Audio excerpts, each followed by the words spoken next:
only orange shirt I've got, and half of you probably don't even think it's orange. Percy Jackson and the Lightning Thief must be the book that has been adapted the most times that isn't one of those classic books that Penguin puts out in the weird, like, classic form with the orange stripes and stuff. Furthermore, it has been adapted into several formats. It's been adapted into a movie, a musical, and a TV show, just to name a few. When trailers of this show first dropped, I was super skeptical, and I did not think that this was going to be the Percy Jackson adaptation of all adaptations, like everyone else around me was excited for it to be. But did my expectations change once I actually started watching the show? And does an adaptation of a book and series near and dear to my heart actually make the cut out of all the ones that are out there? In this video, I'm going to be sharing my totally valid opinion as to which of the 3 most popular Percy Jackson adaptations is the best.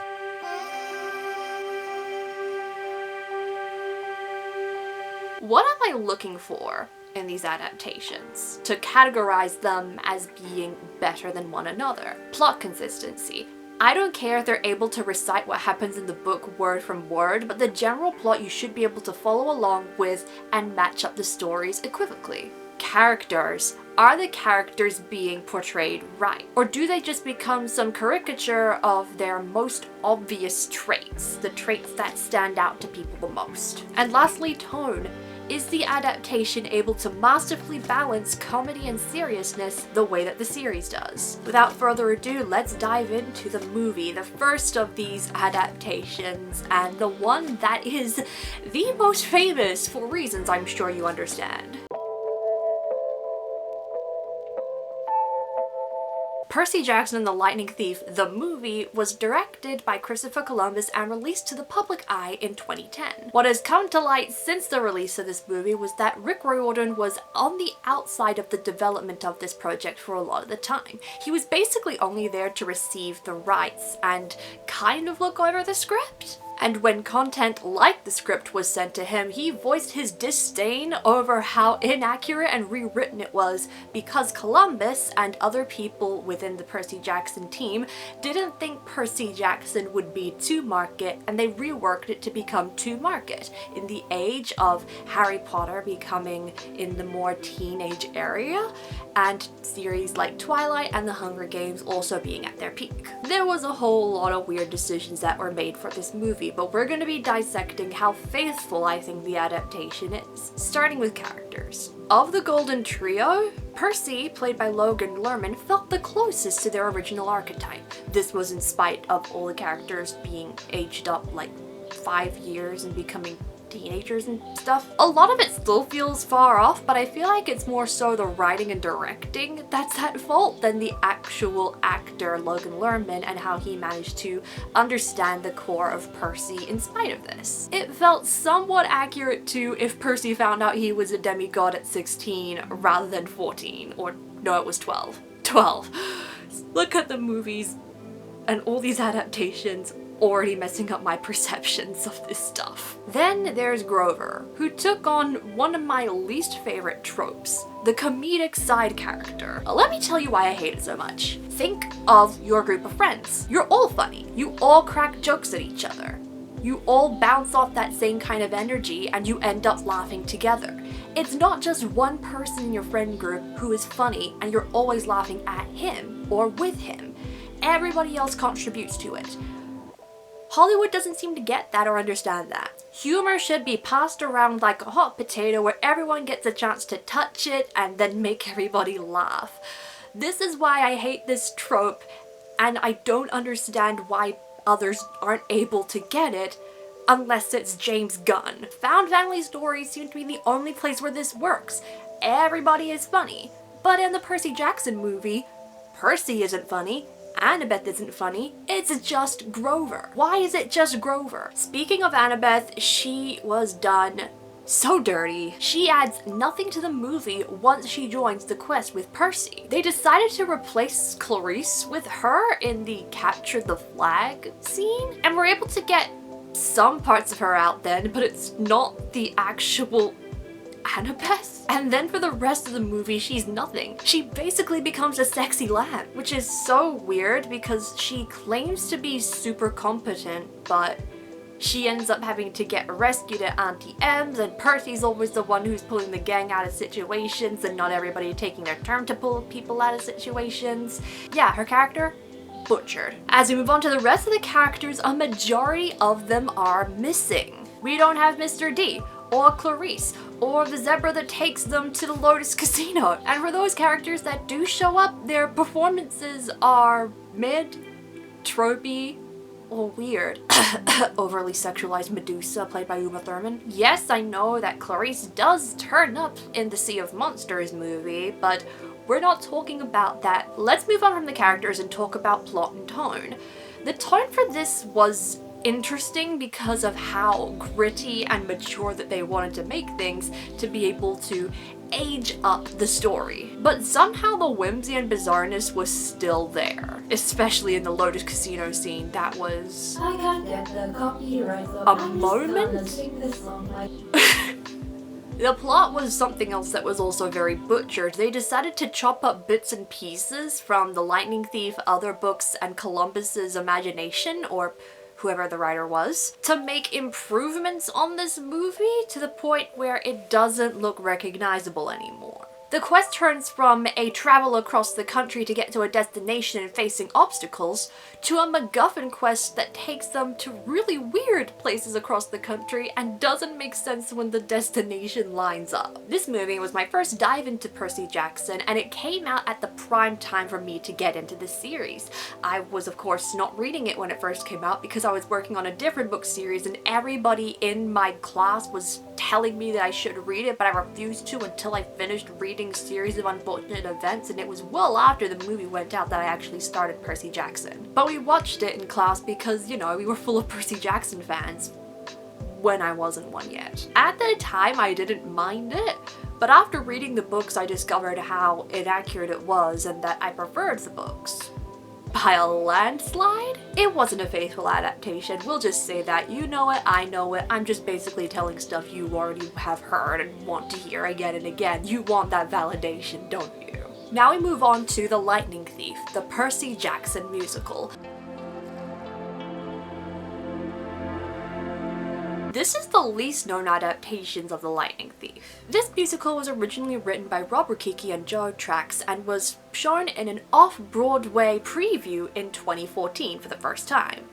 Gee, I wonder what decided to make them make a musical out of it. A bad movie, perhaps? It then reopened after some development in 2017 off-Broadway and went to Broadway in 2019 after a national tour. Today, it is available as a musical for community theaters and schools to pick up the rights for and perform. I want to be in it. During its off-Broadway and touring runs, it got a lot of praise and a lot of comparisons to the movie, saying that the musical was so much better. But for some reason, when it went to Broadway, all the critics just hated it. They're high and mighty little sorry sods. What the musical nailed was the tone. Percy Jackson is supposed to be bizarre, whimsical, a little bit wacky, but still with its serious moments, and it knows when to take what seriously. And just from my first listen of the cast album before I went to source out different clips from different versions of this musical, I knew they got it. You get the wackiness in full swing with the perfect introduction to Camp Half-Blood in Just Another Terrible Day, sung by Dionysus, god of wine. And then we also have the heartbreaking ballad from Grover of The Tree on the Hill, and he tells about how he tried to protect Luke and Annabeth and Talia, and I'm getting emotional just thinking about it, oh my gosh. The plot of the musical, compared to the movie, was far more accurate. The first half of the musical accurately covers the first half of the plot. The second half of the musical does a decent job of covering the second half of the book, but of course they had to make some things faster than the others because you can only do so much on a stage and with the budget that they had when developing the show. Regardless, it knew what to hit and when. throughout. Talking about characters, this is where it's gonna get difficult because I have seen multiple interpretations of the same characters across different productions and clips of different productions. It's largely gonna be based off the writing when I talk about this and how easily each actor was able to pick up the character that they were portraying. Typically in musicals, characters become very caricatured and larger than life, which isn't necessarily a bad thing if you do it right. For instance, Dionysus, god of wine. I love what they did with him in the musical. Chiron was also a very excellent portrayal and felt very well written. Mrs. Dodds, while it was a very funny portrayal, it didn't quite feel accurate to me. I still enjoyed it though.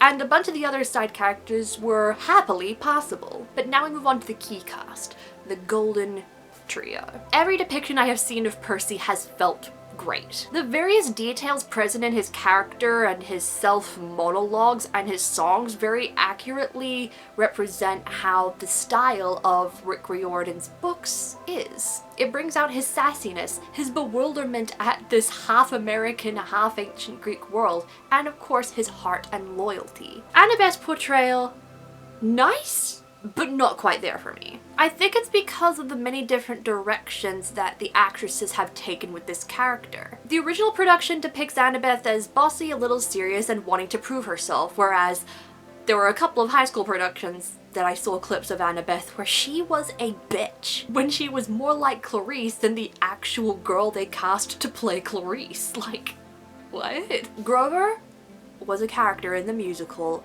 they nailed. Funny, sweet, down to earth, the heart of the Golden Trio. With songs that perfectly match his vibe of I'm a little bit scared but I'm still here to have a good time and just make sure I'm caring for the people around me. If I keep gushing about how perfect Grover is, then this video is gonna be an infinite amount of time. They just did Grover so well, so I need to stop talking about him now before I make an entire video essay on why Grover in the musical is perfect. Overall, this is the adaptation that most accurately follows the plot of the book, which is amazing considering the constraints that putting a production on a stage gives you. It is immensely fun and knows when to be serious and not so serious. I desperately want someone in New Zealand to do this musical so that I can go and watch the whole thing. Or be Annabeth or Clarice. Now we move on to the Percy Jackson Disney Plus TV series, which was released through December of 2023 to January of 2024. In which Rick Riordan was, I believe, a producer and a writer. This is the most involved that he has ever been in any of these productions. And I have thoughts. I remember when I was watching the first episode of the series, and I could only think about how something felt off. I could pinpoint what it was on the surface, that there wasn't a lot of comedy being shown and that the pacing felt kind of lengthy, but in a good way. The plot was cohesive and from my memory lined up with what fans would be expecting of this. It was depicting the first quarter of the book very well. In spite of all that, I had that feeling that something wasn't right. And I wasn't convinced that Disney Plus was gonna do Percy Jackson right. As I watched more episodes, it largely felt the same. It was after watching the third episode and taking a week of debating to myself whether or not to continue that I finally worked out what it was. The Percy Jackson Disney Plus series was being stylized and written for a mature audience. Yes, it had been matured much like the Percy Jackson movie had been. And this was in spite of this being the only cast where the characters were all age appropriate. But the way that the show was edited and directed, it didn't make me feel like they had a middle grade reader in mind, the target audience of Percy Jackson. Rick Riordan has said himself that even though his characters in Heroes of Olympus are young adults, he's still writing it to a middle grade audience because that's what he's familiar and comfortable with, and that's what the style of Percy Jackson sits in. But that's not what they decided to go for with this direction. They decided to cater it more to the adult fans of Percy Jackson who grew up reading the books, rather than people who would be using the series as a first introduction to the world of Camp Half-Blood. This explains how serious everything was taken for me, how Percy Jackson felt like it was entering the MCU with the way that it was being stylized, how little the series wanted to have fun. We're gonna talk a little bit more about that later. From the get-go, the tone was off the whole time, and I finally worked out why, and everything fell into place about how this didn't feel right for me. It convinced me to not continue the TV show after episode 3. Shocking, I know. But with the promise of this series being the most faithful adaptation that the fans were deserving, and it not delivering 3 episodes in, call me too early to judge. Say that I'm counting my chickens before they hatched, but as I've sort of semi-kept up with the series by seeing the stuff that's getting posted, I felt like my point was gonna stand still. The plot skeleton was still there, but a lot of the details seemed to be changed a lot. This is to the point where I've seen several things going into the final 2 episodes that they're like, I generally don't know what's gonna happen. Is that really the portrayal that you want to have? And I feel like myself and others also found it weird how the first half of the book got crammed into the first 2 episodes, and that episode 3, and by extension the remaining 5 episodes, felt not drown. That's a good pun for someone who's, god of the sea. Felt drawn out by comparison. The pacing felt off between episodes 2 and 3 for me. A comment I saw from a TikTok video and a couple of others also explained how something else didn't feel right about the plot. About how they knew what monsters they were seeing the minute they stepped into a location. There was no guesswork or mystery to the monsters, which was half the fun when you get into the books. When they did this with Medusa, the only one that this reveal really happened in a big scale, it felt very different for me. This adaptation straight up told you that Annie M's Garden Gnome Emporium, well, that's Medusa. And right as those first statues also got revealed. While what followed in that episode was still eerie, it didn't have the same tensions and stakes and the guesswork for the characters and the readers as we try to work out who the mysterious woman with the veil over her face is. That being said, the actual characterization of Medusa was the best in this movie, if only she was shrouded in more mystery. As for the characters, it took me 3 episodes to convince myself that Walker Scobell was a good Percy. When episode 3 hit, that's when it truly felt like he was in his own shell. He felt too nervous for the first 2 episodes. He was not the typical snarky guy who was making modern comparisons about everything like he typically does in the books. But he came out full swing at the start of episode 3, and I wished it happened earlier. Annabeth, played by Leah Jeffries, felt similar. I will admit the 3 episodes that I wasn't completely sold, but I was more sold than the other 2 adaptations, I will admit. Annabeth seems to be the most difficult character to get right out of the Golden Trio. And maybe she was right by episode 4 or later in the series, but I didn't watch them. Grover, poor Grover, was taking on the comedic side character trope once again, which I must reiterate I hate so much. But in spite of that, he was still the one who felt the most in character. I remember seeing him for the first time and I was like, yep, that's Grover. I was sold on him in the first episode. The only character I was sold on in the first episode. Even the minor characters. So the first 3 episodes of the Disney Plus series were the biggest mixed bag of likes and dislikes I've ever seen. I simply don't have the patience to watch the rest of the series, or the will to continue taking what now seems like a risk to get the perfect full adaptation of the Percy Jackson series. Okay, now that that's out of the way, I'm going to tell you what adaptation I think is the best. The best adaptation of The Lightning Thief goes to... yeah, it's the musical. It's very obvious that it's a musical, and not even because I'm a theater kid. However, it's not the perfect adaptation. There are elements from all 3 adaptations that have served well, and each of them has their positives, as well as their downsides.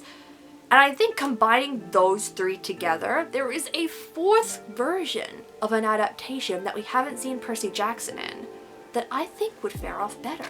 Animation. It will give us the full picture of what the monsters, gods, and creatures look like like in the live action versions, with the wackiness and personality that we get from the musical, and the characters can be portrayed as age appropriate still. Plus, I am someone who is a firm believer that the best art form for fantasy adaptations out there is animation. Fantasy live action can never live up to the way that fantasy animation works because of the limits that live action has. So therefore, I'm a firm believer that Percy Jackson and the Lightning Thief and the rest of the Percy Jackson universe would be best suited to an animated format. But for now, the musical is the best adaptation out there that does exist. And even better than the adaptations, the original books. I've been rereading these, and these have all been like 4+ stars to me so far.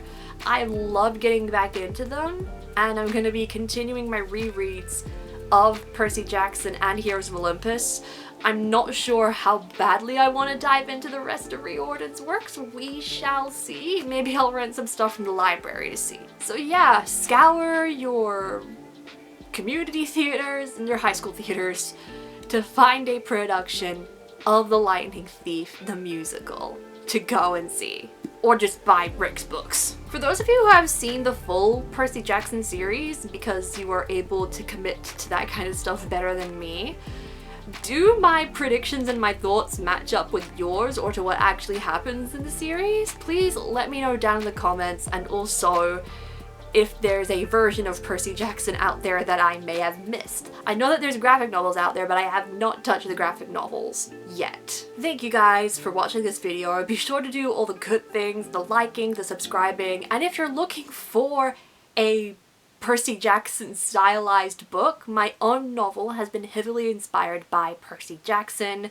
ASTER'S CODA exposure, my reviewers have said, has a lot of styles akin to Percy Jackson, and so if you're looking for something new because you finished the series and for some reason you don't want to reread it, then why not give my book a shot? I shall see you guys soon in the next video in some other world. Bye everybody.